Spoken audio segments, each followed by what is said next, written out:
Anxiety है क्या और क्यों होती है? साइलेंट डिजीज़ तो नहीं है, लेकिन मरीज़ बताना पसंद नहीं करता। तो इसमें शर्मिंदगी महसूस करता है कि मुझे कोई मेंटल डिसऑर्डर ना कह दे। बाज़ लोग होते हैं वो छिपकली को देख के ख़वातीन डर जाती हैं, चीखें मारना, that is an anxiety, that is an acute type of anxiety. Because mental disorder actually it doesn't hampers your bodily.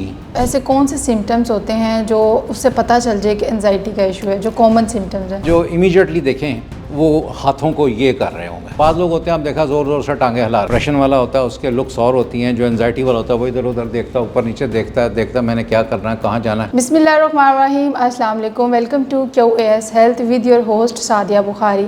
आज हम बात करेंगे एंजाइटी के ऊपर कि एंजाइटी क्या है, इसके सिम्टम्स क्या हैं और मेडिसिन के बगैर इसका ट्रीटमेंट जो है वो कैसे किया जा सकता है। आजकल बहुत आम हो गया है एंजाइटी का इशू और जिसकी वजह से पैनिक अटैक भी होते हैं। इस पे हमारे साथ बात करने के लिए डॉक्टर राना कासिम साहब मौजूद हैं। हम इनसे बात करेंगे जो न्यूरो साइकेट्रिस्ट हैं। अस्सलाम वालेकुम सर, कैसे हैं आप? वालेकुम अस्सलाम वरहमतुल्लाह। अच्छा सर, हम एंजाइटी के ऊपर बात करते हैं जो कि बहुत ही कॉमन इशू बन चुका है। सबसे पहले जानना चाहेंगे कि लोग कहते हैं कि ये एक साइलेंट डिसीज़ है। एंजाइटी है क्या और क्यों होती है? ये एक्चुअली साइलेंट डिजीज़ तो नहीं है, लेकिन मरीज़ बताना पसंद नहीं करता। उसका रीज़न ये है कि वो इसमें शर्मिंदगी महसूस करता है कि मुझे कोई मेंटल डिसऑर्डर ना कह दे और कोई स्टिग्मा ना लगा दे। ठीक है। स्टिग्मा एक किस्म का, ये नहीं कि लेबल ना लगा दे। लेकिन ऐसी बात नहीं है। कोई प्रॉब्लम आए तो उसे डिस्कशन सबसे पहले फैमिली और फिर फैमिली जो है एक साइकेट्रिस्ट या एक क्वालिफाइड डॉक्टर से करनी चाहिए, ताकि वो आपको सही रास्ते पे लगा सके। जो प्रॉब्लम क्रिएट हो रही है उसको इनिशियली उसको चेक कर दिया जाए। ठीक है। एंजाइटी की कई इकसाम है। बेसिकली एंजाइटी अकेला एक डिसऑर्डर नहीं है। इसमें मुख्तलिफ सिचुएशन डेवलप होती हैं। कुछ चीज़ें हैं, मसलन बाज़ लोग होते हैं वो छिपकली को देख के ख़वातीन डर जाती हैं, सांप को देख के डर जाते हैं, तो वो एक चीखें मारना, that is an anxiety, that is an acute type of anxiety. Panic disorder type होती है। ठीक है। पैनिक आ गया बहुत ज़्यादा, so that is also anxiety. ठीक है। लेकिन कुछ चीज़ें ऐसी होती हैं जो डिलेड होती हैं और लंबा अरसा जो है वो उसमें किसी में रहती हैं, किसी शख्स में। हम इसको पेशेंट नहीं कहते एक्चुअली। हम ये because mental disorder actually it doesn't hampers your bodily dysmorphic नहीं करती। ठीक है। मतलब है कि बॉडी को इफेक्ट नहीं, जैसे ना वायरस है ये, ना बैक्टीरिया है, ना रिकेट्शिया है, ना फंगस है। तो a person with mental disorder is not suffering from mental disorder. ठीक है। तो वो फिर जैसे मैंने अभी जिक्र किया कि छिपकली को देख के खौफज़दा होना, तो ये डिज़ीज़ तो नहीं है, ये डिसऑर्डर में आता है। ठीक है। तो इसको हम अपने तरीके से मुख्तलिफ़ किस्म की एंजाइटीज़ होती हैं। मसलन बाज़ लोग होते हैं वो बाहर जाने से घबराते हैं, बहुत ज़्यादा लोगों में जाने से घबराते हैं, बात करने से घबराते हैं। बाज़ होते हैं वो उन्हें बस वो जल्दी पड़ी हुई होती है और उसमें वो काम गलत कर जाते हैं। ये एंजाइटी डिसऑर्डर्स की मुख्तलिफ़ किस्में और शक्लें हैं जो आम तौर पे देखी जाती हैं। ठीक है। अब इसमें जो है बाज़ लोग होते हैं वो बंद कमरे में घबरा जाते हैं, बाज़ लोग जो होते हैं वो खुली जगह से घबरा जाते हैं। तो ये इस तरह की चीज़ें चलती रहती हैं। ठीक है। तो उसमें हमारे पास बहुत सारी जो डायग्नोस्टिक टूल्स होते हैं कि हम उनको कोई क्वेश्चनर देते हैं, उस क्वेश्चनर के हिसाब से उसके मुताबिक हम उसे PHQ-9 कहते हैं। ठीक है। PHQ-9, हाँ जी। PHQ-9 से हम ये डायग्नोस करते हैं कि इस को बंदे को क्या प्रॉब्लम ये फेस कर रहा है, और उस प्रॉब्लम को हम हाईलाइट करके तो मज़ीद क्वेश्चन करके तो उससे ये पूछ के उसकी फैमिली को साथ सर ये PHQ-9 टेस्ट होता है ये? नहीं, क्या ये है? Patient health questionnaire. ठीक है। ठीक है, इसका ये एब्रीवेशन है। आपने सर कहा कि इसकी बहुत सारी टाइप्स होती हैं। इसकी जो सबसे स्वेयर टाइप की हम बात करेंगे, जिसमें कंडीशन पेशेंट की बहुत ज़्यादा स्वेयर हो जाती है और उसको पैनिक अटैक भी होने लग जाते हैं। इस हवाले से बताइएगा कि इसका क्या ट्रीटमेंट है? ट्रीटमेंट हम आते हैं। पैनिक अटैक जैसे मैंने आपको बताया कि वक्ती तौर पे होता है किसी चीज़ को देख के। मसलन कोई करीब आके एकदम ज़ोर से हॉर्न बजा देते हैं, जो बड़ा गलत है, उससे भी पैनिक अटैक आ सकता है। और बाज़ दफ़ा तो दौरे भी पड़ जाते हैं इससे। अच्छा। मसलन कोई लड़ाई झगड़ा हो गया है तो वो उसमें पैनिक अटैक हो जाता है। कोई जैसे मैंने पहले ज़िक्र किया, छिपकली देख के या सांप देख के वो डिसऑर्डर हो जाता है, पैनिक हो जाता है, तो वो भी एंजाइटी के उसमें शक्ल में आता है। तो बात चीज़ होती है आप उनको उस सिचुएशन से निकाल दें, ठीक है, तो थोड़ी तसल्ली दें, सब्र करने की तलकीन करें, तो एक तो वो सिचुएशन होती है। फिर हम ये होता है कि कोई ऐसी चीज़ें होती हैं जो लॉन्ग टर्म होती हैं, 6 महीने गुजर जाते हैं उस सिम्टम को। जैसे मैंने अभी पहले बताया था कि वो कमरे में नहीं बैठ सकता या कमरे में ही बैठा रहता है। बाज़ होते हैं बस बाहर ही रहते हैं, अंदर नहीं आते। बाज़ है बाहर लोगों में बात करना भी उनके लिए वो मुश्किल हो जाता है, वो बात नहीं कर सकते। ये सारे एंजाइटी की जो है वो हैं मुख्तलिफ़ अक़साम हैं। अब इसमें हम साइकोथेरेपी एक होती है जो मरीज़ का से बात पूछ के उसका हल उसको बताते हैं कि तुमने क्या करना है। मसलन बाज़ लोग होते हैं वो दोस्तों में बैठ के बात नहीं कर सकते, उसमें हम ये कहते हैं कि आप एक कोई दोस्त हो उससे तो आप बात कर लेते हैं, आप उससे बात कर लें, एक और को ऐड कर लें, फिर एक और को ऐड कर लें, 4-5 कर लें, फिर इस तरह की एंजाइटी जो है वो ख़त्म हो जाती है। जो सोशल फोबिया जिसे हम कहते, इसे हम सोशल फोबिया कहते हैं। अच्छा, ठीक है। फोबिक डिसऑर्डर्स में ये आता है और ये एंजाइटी की एक किस्म है। ठीक है।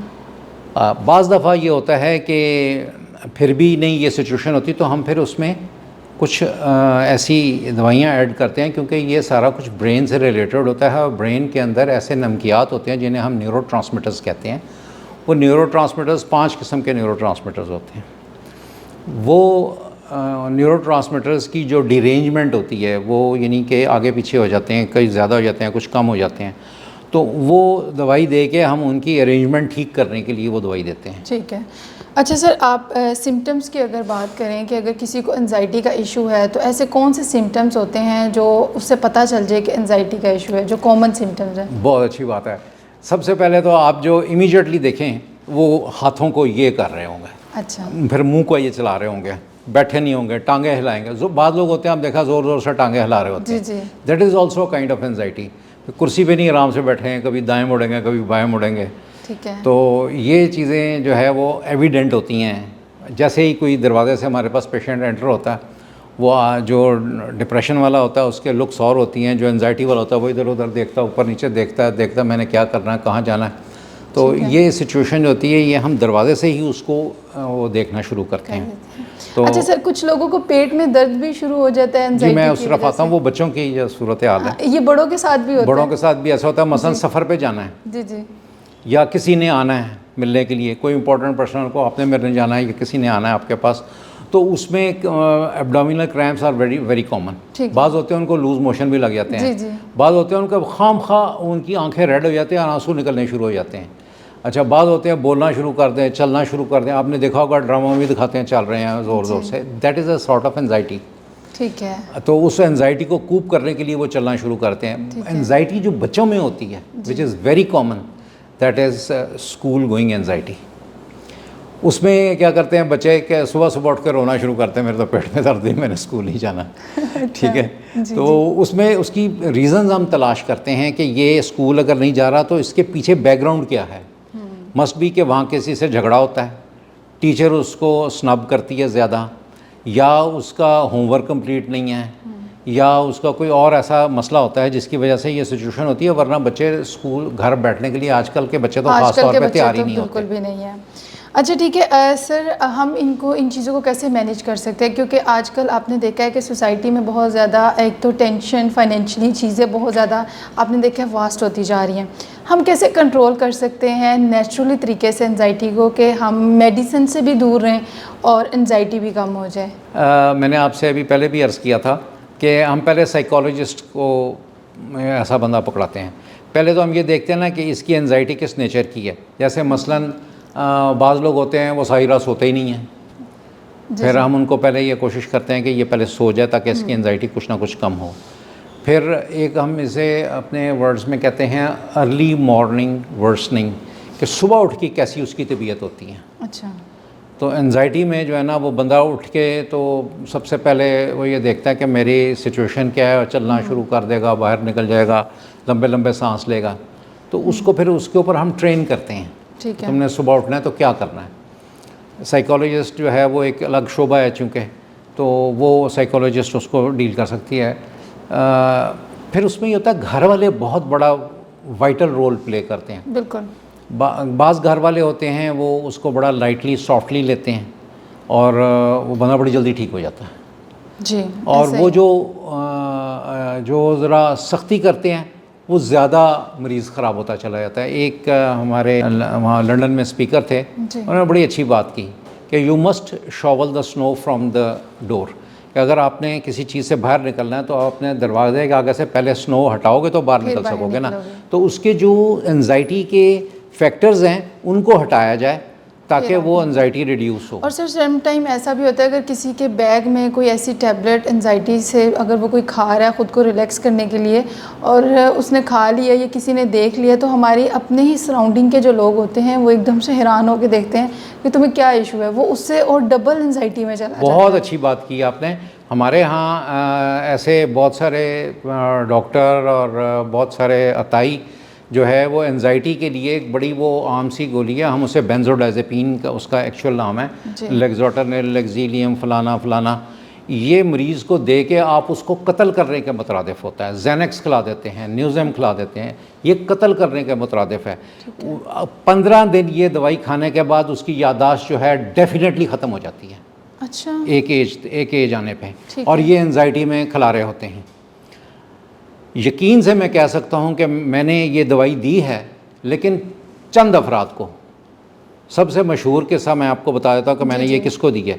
मैं काफ़ी अर्सा मक्का में रहूँ, वहाँ पे मैं एक गवर्नमेंट हॉस्पिटल में था कंसल्टेंट। वहाँ पे जो खाना काबा के जिनके पास चाबी होती है, मतवल्ली हैं जो, उनकी वालदा का इंतकाल हो गया। अच्छा। उनका जो बेटा था वो मेरा स्टूडेंट था, वो रात को भागा आया कि जी मेरी जो परदादी है वो फौत हो गई है, तो मेरी दादी सो नहीं रही, तो मुझे वो दवाई दें। उसको मैंने दी, मुझे जो याद पड़ता है मैंने लास्ट, और इस बात को भी 7 साल गुजर गए हैं, उसके बाद मैंने कभी दवाई नहीं दी, उससे पहले कभी नहीं दी थी। वो मजबूरी देनी थी तो कि वो सो जाए और उसकी एंजाइटी और उसका पैनिक कम मतलब कि हमें एंजाइटी की सूरत में मेडिसिन का इस्तेमाल जो है वो कम से कम करना चाहिए। वो डॉक्टर जो स्पेशलाइज्ड केडर का हो, जो कंसल्टेंट हो, उससे पूछ के करना चाहिए। और सर लास्ट में बताइएगा कि अगर इस तरह का इशू हो जाए, अगर आपको बहुत ज़्यादा एंजाइटी हो रही है और आपको पैनिक अटैक भी हो रहे हैं, तो आप कब डॉक्टर से रुजू करें और आप बेहतर हो सकें? जी, पैनिक अटैक्स जो हैं वो तो घर वाले उसमें बड़ी मदद कर सकते हैं। उसको सूद करें, सूदिंग, उसको आराम दें, आराम पहुँचाएँ, उसकी ज़रूरियात का ख्याल रखें, तो ये काफ़ी हद तक पैनिक डिसऑर्डर तो घर में ही ठीक हो जाता है। ठीक है। फिर उसके बाद उसका जो इमीडिएट केयर टेकर है, वालदा, वालिद, बड़ा भाई, छोटा भाई या बहन, वो ले के उसको डॉक्टर के पास जाए और डॉक्टर को उसके हालात वो ख़ुद नहीं बता सकेगा, जितना वो साथ आया हुआ जो बंदा है वो हमें बताएगा, तो हम उसका इलाज बड़े आसान तरीके से कर सकते हैं। ठीक है, ठीक है। और एंजाइटी में भी यही सिचुएशन है कि आप डॉक्टर से, अगर आपको फ़ील हो इस तरह की, जिस तरह के आपने सिम्टम्स बताए हैं, तो फ़ौरन ही डॉक्टर से रुजू कर लिया जाए और मेडिसिन से जितना हो सके बचा जाए। मेडिसिन खुद नहीं खानी जब तक डॉक्टर ना कहे। जी, मेरा असूल है कि मरीज़ को कम से कम दवाई दी जाए, एक ही दी जाए, दो भी ना दी जाए, तो वो इतनी काफ़ी हो जाती है।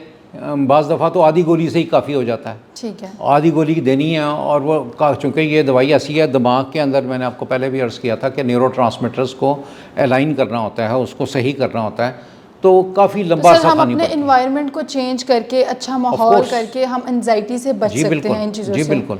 ठीक है, thank you so much sir, आपने टाइम दिया है और बहुत ही खूबसूरत बात सर ने। और आज ये मेरे और आप लोगों के इल्म में एक इजाफा ही है कि मेडिसिन से जितना जिस हद तक हो सके उस हद तक बचे, क्योंकि मेडिसिन जहाँ पे आपको बेनिफिट्स देती हैं वहाँ कहीं ना कहीं आपके लिए नुकसानदेह भी है, आपकी याददाश्त का इशू भी हो सकता है। अगर आप एंजाइटी से या पैनिक अटैक से बचना चाहते हैं तो एक्सरसाइज करें, माहौल को चेंज करें, अच्छी चीज़ों को देखें, अच्छी चीज़ों को सुनें और अच्छे लोगों में बैठें।